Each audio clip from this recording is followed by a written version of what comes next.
موسیٰ علیہ السلام کے بعد دو عظیم نبی داؤد اور سلیمان علیہ السلام تشریف لائے۔ بنی اسرائیل 40 سال تک وادی تیہ میں سرگرداں رہے، یہاں تک کہ ہارون علیہ السلام اور پھر موسیٰ علیہ السلام کی وفات ہو گئی۔ ان کے بعد بنی اسرائیل کی باغ ڈور یوشع بن نون علیہ السلام نے تھام لی۔ آپ یوسف علیہ السلام کی اولاد میں سے تھے۔ آپ نے ہر ممکن حد تک بنی اسرائیل کے معاملات کو درست کیا۔ 40 سال کا عرصہ پورا ہو گیا تو یہ بنی اسرائیل کو لے کر بیت المقدس کی طرف چلے، کیونکہ یہ بات ان کے لیے لکھی جا چکی تھی کہ وہ وہاں سکونت پذیر ہوں گے۔ سورۃ المائدہ آیت 21 میں یہ ذکر موجود ہے۔ يا قوم ادخلوا الأرض المقدسة التي كتب الله لكم۔ اے میری قوم، اس مقدس زمین میں داخل ہو جاؤ جو اللہ نے تمہارے نام لکھ دی ہے۔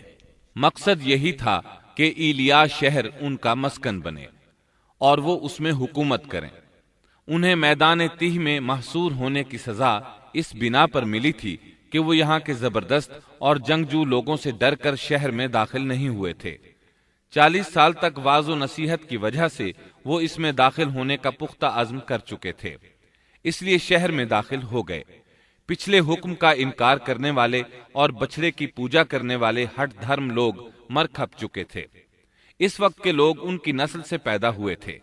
ان میں ایک بھی شخص ایسا نہیں تھا جس نے بچڑے کی عبادت کی ہو۔ جب یہ لوگ یوشع بن نون علیہ السلام کی قیادت میں مقدس شہر کی طرف جہاد کے لیے چلے اور وہاں پہنچے تو دشمن ابھی تک موجود تھا۔ بنی اسرائیل نے 6 ماہ تک ان کا محاصرہ جاری رکھا۔ وہ زبردست جنگجو قوم تھی۔ بنی اسرائیل سے ان کا آخری معرکہ جمعے کے دن ہوا۔ یہ لوگ ہفتے کو لڑائی نہیں کرتے تھے کیونکہ یہ دن ان کی عبادت کا تھا۔ اس دن عبادت کے علاوہ ہر کام حرام تھا، لڑائی بھی ممنوع تھی۔ عصر کے وقت معرکہ ہوا۔ بنی اسرائیل بڑی حد تک کامیابی حاصل کرتے آگے بڑھتے چلے گئے، لیکن اسی وقت سورج غروب ہونے کا وقت ہو گیا۔ اس طرح صورتحال نازک ہو گئی۔ بنی اسرائیل جمعے کی شام سورج غروب ہوتے ہی ہفتے کے دن کی عبادت شروع کر دیتے تھے۔